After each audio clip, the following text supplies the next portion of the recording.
जय श्री राम। राधे राधे। हर हर महादेव। जिंदगी इतना कठिन ना बा जितना कठिन सब अपन बनाए लेते हैं।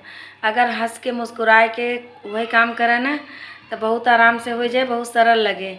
जिंदगी में कठिनाई देखा सबके बा, बिना कठिनाई के कोनो चीज़ ना मिलते। और जौन चीज़ अगर आराम से मिल जाता ना ओकर कीमत समझ में नहीं होते।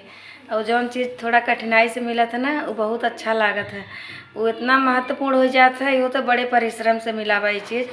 ऐसे भगवान श्री राम जी का मंदिर जब बना रहा ना इतना खुशी होत रहा, जिससे लगत रहा कि कईयों जन्म का पुण्य मिल गया हमें सबके।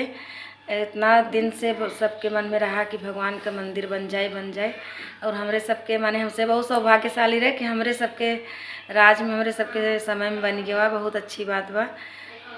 तो अगर कभी भी अयोध्या जाए ना तो राम का मंदिर देख के तो बहुत खुशी मिला था भाई। हम गए नहीं ही, जब भी घरे जाब तो जरूर जाबे। जय श्री राम।